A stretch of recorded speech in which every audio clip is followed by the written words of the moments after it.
right, welcome back. This is going to be part 53 of my presentation entitled Dinosaurs and Man.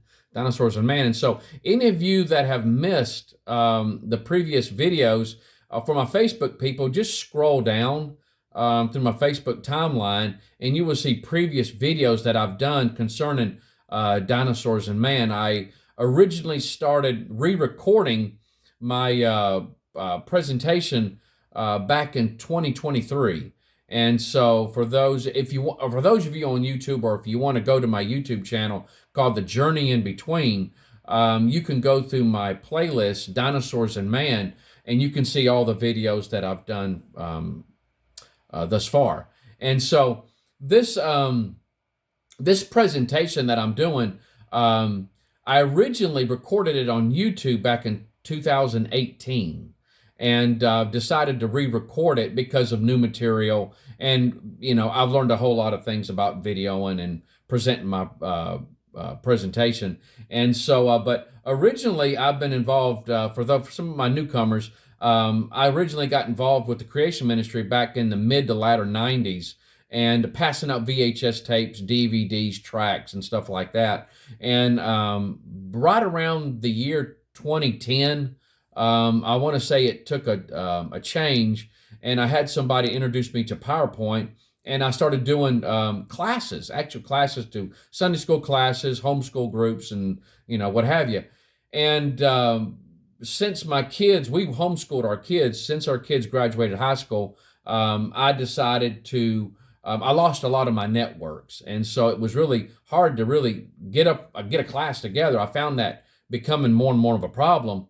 And so I decided to take my material online to social media platforms. And so YouTube and Facebook at the time of this video is where I show my material. But I am thinking about sharing my material on Rumble also. And so it's still in the works, but that's where I hope to get to eventually. And so, but at any rate, in this video here, we're going to talk about an animal that has been called the Cambodian Stegosaur. The Cambodian Stegosaur. If you'll notice on the map, this is the area that we are going to be looking at. If you notice Asia, the far right over there, that's where we're going to be centering our attention on. Going a little closer there, you see that word Angkor Wat right there in Cambodia.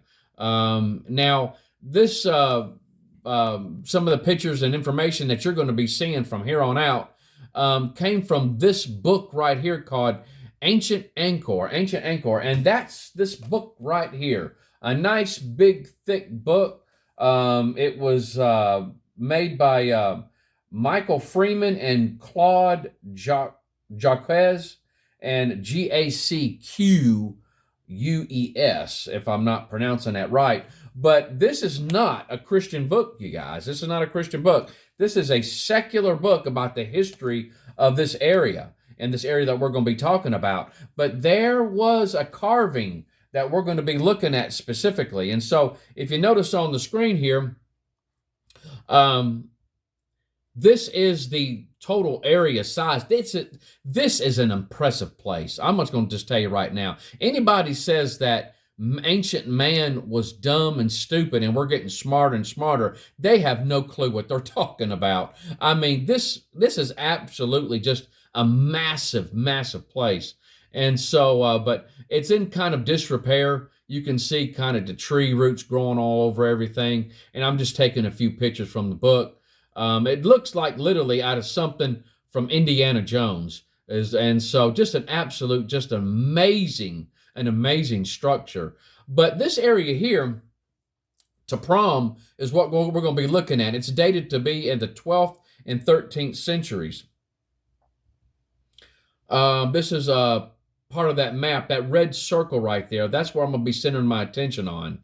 It says here from the book, pages 133 to 144, this Gapora 3 carries detailed decorative carving which repays closer examination. On the angles and corners of the porch are numerous small scenes and representations of animals, both real and mythical. All right, now one of the carvings that was made is divinity riding a mythical bird. So, okay, this is a mythical representation of an animal or creature. And here are some other ones that are not mythical. You got a buffalo, you got a monkey, you got a deer, and you got parrots. Those are all animals that are living. It says here, among the vertical strip of roundels in the angle between the south wall of the porch and the east wall of the main body of the Gapora, there is even a very convincing representation of a stegosaur. Now, this isn't my words. This is their words in the book there. There is even a very convincing representation of a stegosaur. Now, a stegosaur, the word means a roofed lizard. They got 2 rows of plates. They're considered an herbivore, which ate plants, and they have spikes on the tail. And this right there, guys, is that carving. If you'll look right there. Okay, what I would like to show you is this. This is just a replica of that carving, and this one right here I've gotten from Vance Nelson. Vance Nelson's ministry. I'll have his in contact information show up on the screen, but get in contact with him, guys. He wrote a number of books. One of them being this one right here. It's Untold Secrets of Planet Earth. It's like a series of books, but he's got each one that has a certain topic. And so the flood, caves, and this one right here has to do with dragons or dinosaurs, or dinosaurs still alive, evidence of dinosaurs still alive through different cultures with different types of artifacts and other types of things. But this right here, guys, is one that he did, and I ordered from his ministry to show whenever I do classes and just talk about as we're doing now. And but as you can see right here, guys, that surely looks like a stegosaur or a stegosaur-like animals. And there's some differences, and we're going to talk about those. But continuing on the screen here, again, they said in the book, this is that, if you notice that picture over to the far left, it says a stegosaur-like animal on the wall of the Gapora 3 West. I mean, they're clearly admitting that this sure does look like a stegosaur. And now let's look at some of the differences. Now there are some differences. And so now the stegosaur on the right, that is a artist rendition of what a stegosaur looked like with the flesh and the skin on it, with the plates on it, and small head, and then the body goes large. The back legs are taller than the front legs, and then you got the plates going just right behind the head and going all the way down to the tail, which has the spikes. Now, if you notice on the picture to the left there, I'm going to point out the differences. Now, one, the head does appear to be a bit larger, but it does have that beak. It shows kind of a beak type of a front. Now, it does look like on the animal that is depicted here that it possibly could have some type of horns jetting up through the what would appear to also be ears. And so, but it does look like more like a horn type. Now, as far as the legs, it does look like in a way that the legs in the back do appear, they show that the joint is a little bit higher than the ones in the front.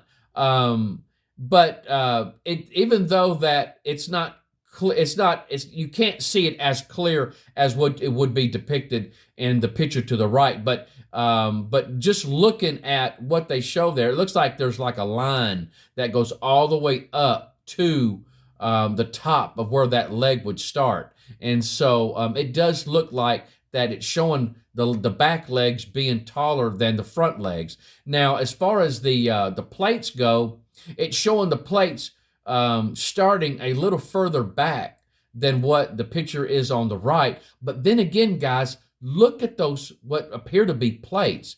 If you was to look at these two animals together, they surely are showing a close resemblance. If this is not this a stegosaur that is depicted in the one on the right, what is it? What is it? Is my question.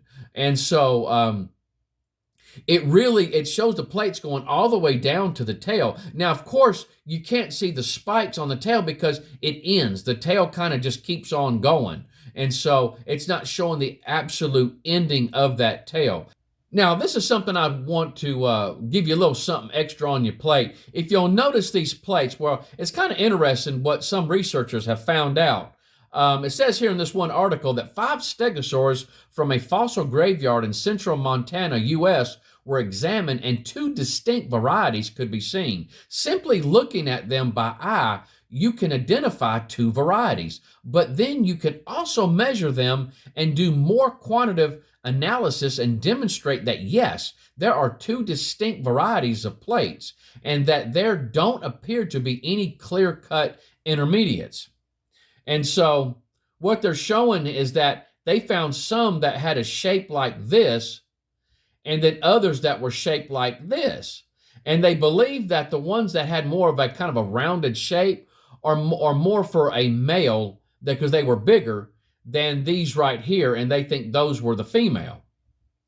It says bone tissues had ceased growing in both varieties. Neither type of plate was in the process of growing into another one. So what they're saying is that these were adult stegosaurs.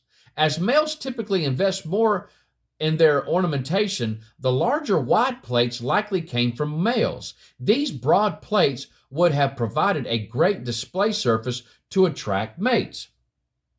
And so also there's been a theory that possibly stegosaurs use their plates to control their temperature, their body temperature, maybe collect the heat or the sun's rays and control their body temperature. That's just a theory. I think it's a pretty good one. It's pretty interesting. And so, but this right here is a stegosaur. And again, guys, what was shown to be different on the carving than this one here is that there did appear, at least on the carving, to have like horns coming just off the side there. At least that's what it looks like. And so, could there, now we got to understand, just like with different animals, you got the cat kind, dog kind, different animal kinds, or is there a different variety of stegosaurs? Is it possible that there's different